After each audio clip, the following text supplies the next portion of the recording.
ओम नमः शिवाय, जय महाकाल। अगर आपके जीवन में अचानक से कोई संकट आ जाए, कोई विपदा आ जाए, जैसे अगर आप किसी ऑफिस में काम कर रहे हो, वहां पर कुछ गलती हो गई और उसका नाम आप पर आ रहा है और आपकी नौकरी पर आ चुकी है बात, तब भी ये एक तरीके का अचानक आया हुआ संकट ही है। साथ ही साथ अगर किसी का एक्सीडेंट हो गया है तो उसके लिए प्रार्थना करनी है।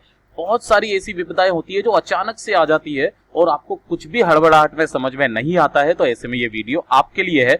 मात्र आपको कंकड़ से ये उपाय करना होगा और 2 चीज अर्पित कर देनी होगी। आपकी जो भी मनोकामना होगी वो पूरी हो जाएगी मात्र 3 घंटे के अंदर। 2 से 3 घंटे के अंदर अंदर पूज्य गुरुजी ने जैसा अपनी कथा में बताया वैसा ही मैं आपको बता रहा हूं। परंतु उससे पहले आप सबसे पहले वीडियो को कर दीजिए लाइक। जो लोग पहली बार आए हैं चैनल को सब्सक्राइब जरूर करना। इस पूरे वीडियो में हम 3 महा उपायों के बारे में बात करेंगे जो कि आपकी हर तरीके की मनोकामनाओं को पूरा करेगा।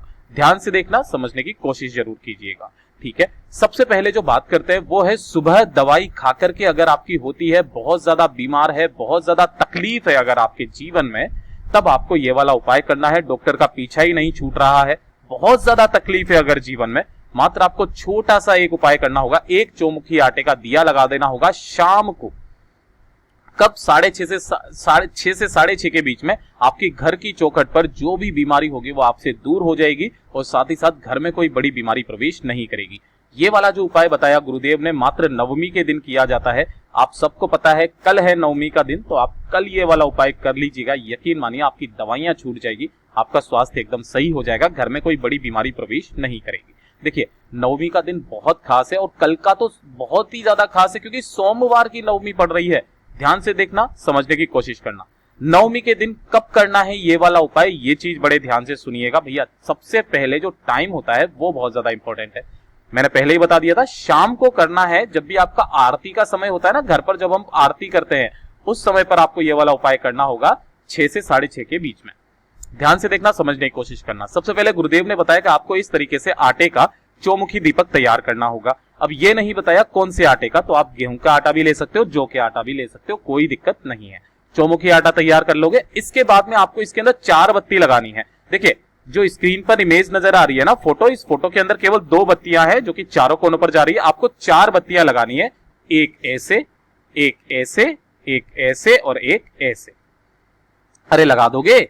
अब इस दीपक के अंदर आपको भरना होगा, आधा भरना होगा इसको किससे, तिल के तेल से, और आधा भरना होगा आपको सरसों के तेल से, ठीक है ना। तो आपने इस दीपक को भी फिल कर दिया, ठीक। अब इसे आपको प्रज्वलित करके क्या करना होगा, देखिए जैसे मान लीजिए आपने इसको प्रज्वलित कर दिया, ठीक है ना, और प्रज्वलित करके आपके घर का जो भी व्यक्ति बहुत ही ज्यादा बीमार रहता है, बहुत ज्यादा तकलीफ में रहता है, उसके ऊपर से आपको इसे 21 बार उबारना है घड़ी की सुई की दिशा में। कितनी बार? 21 बार।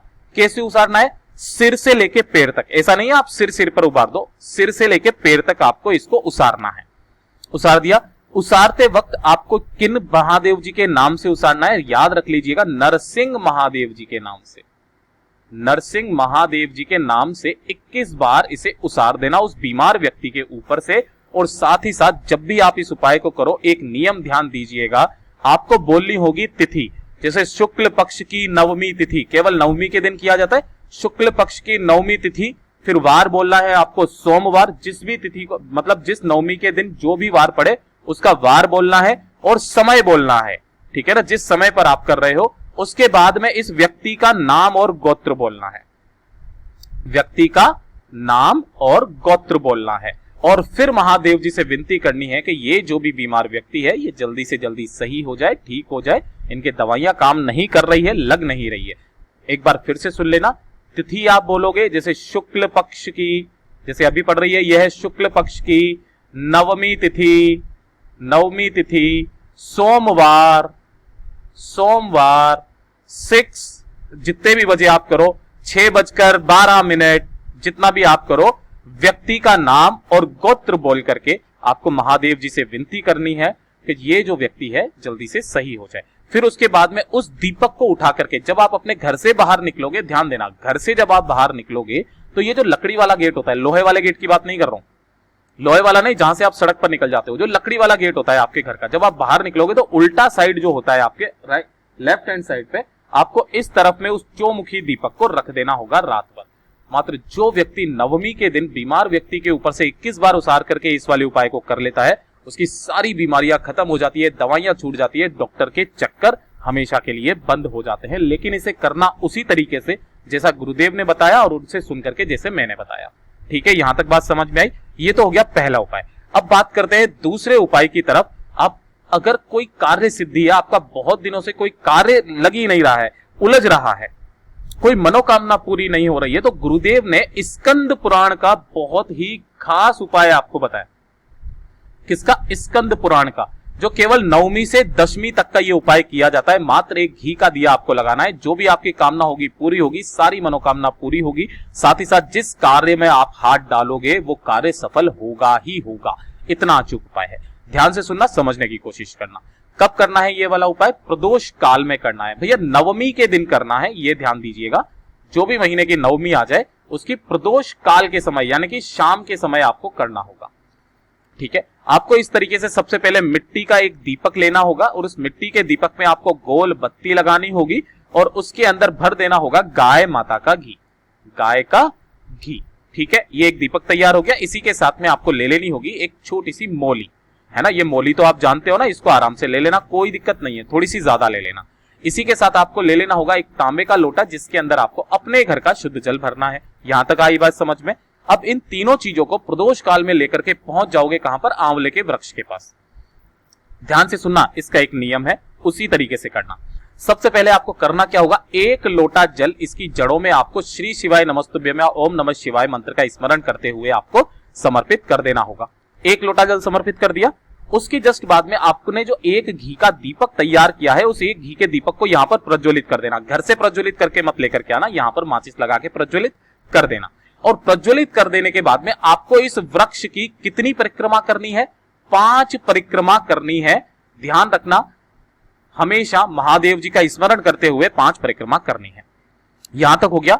अब ध्यान से सुनो, आपने जो मोली ली है उस मोली को आपको इसी पेड़ पर 4-5 ऐसे ऐसे करके आपको बांध देना होगा।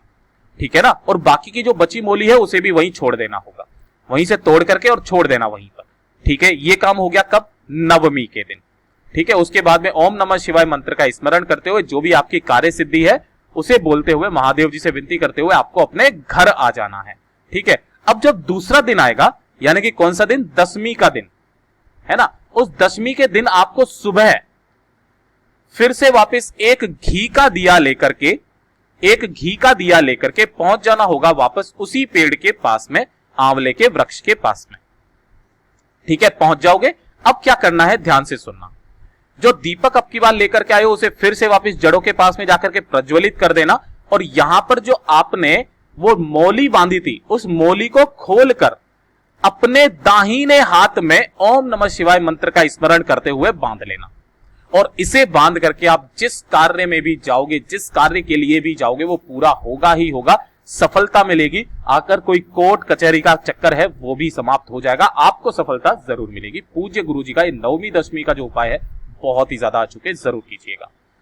अगला जो उपाय बता रहा हूं, अगर अचानक से कोई बहुत बड़ी समस्या आ जाए आपके जीवन में, अचानक से आ गई, अचानक से आने का मतलब क्या है? जैसे कि नौकरी वगैरह की समस्या है या वगैरह इस तरीके की कोई समस्या आ जाए, है ना। जैसे आप ऑफिस में काम कर रहे हो, अचानक से कोई काम गलत हो गया और आपकी नौकरी पर बात आ गई, तब आपको ये वाला उपाय करना है।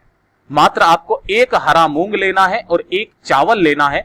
2 से 3 घंटों में आपकी जो भी मनोकामना, जो भी कार्य सिद्धि होगी वो पूरी जरूर हो जाएगी। जो भी विपदा वाला समय है, यानी कि अचानक से अगर कोई विकट संकट आ जाए, कोई विकट समस्या आ जाए, तब आपको ये वाला उपाय करना है। आओ ताओ में अगर आपको कुछ भी ध्यान नहीं है क्या करना है क्या नहीं करना है, मात्र आपको ये वाला उपाय कर लेना है। जो भी विकट समस्या आने वाली है वो सारी टल जाएगी, आपकी जो मनोकामना होगी वो पूरी जरूर होगी। ध्यान से देखना, समझने की कोशिश करना। इसके लिए गुरुदेव ने कोई खास तिथि, कोई खास समय नहीं बताया है। जब भी आपके खास इस तरीके की विकट समस्या आ जाए तभी आप इसको कर लेना। ध्यान से सुनना, समझने की कोशिश करना। इस तरीके से आपको एक हरा मूंग का दाना लेना है जो खड़ा होना चाहिए, कहीं से भी खंडित नहीं होना चाहिए। इसी के साथ में आपको एक ले लेना होगा अक्षत। अक्षत यानी कि क्या? चावल। ध्यान रखना, चावल भी खंडित नहीं होना चाहिए, टूटा नहीं होना चाहिए। ये 2 चीजें हो गई। तीसरी चीज ले लेनी होगी एक लोटा शुद्ध जल, अपने घर का तांबे का। ध्यान रखना, इस तांबे के जल में आपको और कुछ नहीं डालना है, केवल आपको जल भरना है इसके अंदर अपने घर का। इन तीनों चीजों को लेकर के पहुंच जाओगे कहां पर? बेल पत्र के वृक्ष के पास में। अब जैसा गुरुदेव ने बताया वैसा आपको बता रहा हूं, सुबह से लेकर शाम तक कभी भी आप कर सकते हो। इस बेल वृक्ष के पेड़ के नीचे जो भी कंकड़ आपको मिले, ध्यान देना, कंकड़ पत्थर जो भी आपको मिले, उसी कंकड़ पत्थर को आपको शिव मानकर सबसे पहले 1 लोटा जल ओम नमः शिवाय श्री शिवाय नमस्तुभ्यम का स्मरण करते हुए उस कंकड़ पर आपको चढ़ा देना है। फटाफट से आपको शिव मंदिर के आसपास कहीं पर भी बेल वृक्ष मिल जाएगा और उसी के ऊपर आपको 1 चावल का दाना और 1 हरा मूंग का दाना रख करके अपनी मनोकामना कह देनी है। जो भी विकट समस्या आ रही है उसे उबारने के लिए, उसे खत्म करने के लिए आपको महादेव जी से विनती करनी है। यकीन मानिए जो भी विकट समस्या आपकी अचानक से आई है वो समाप्त हो जाएगी। जो मनोकामना होगी मात्र 2 से 3 घंटे के अंदर अंदर आपकी मनोकामना पूरी जरूर होगी। पूज्य गुरुजी के ये सारे उपाय बड़े ही अचूके जरूर कीजिएगा। वीडियो पसंद आए तो लाइक जरूर करना, चैनल को सब्सक्राइब जरूर कीजिएगा।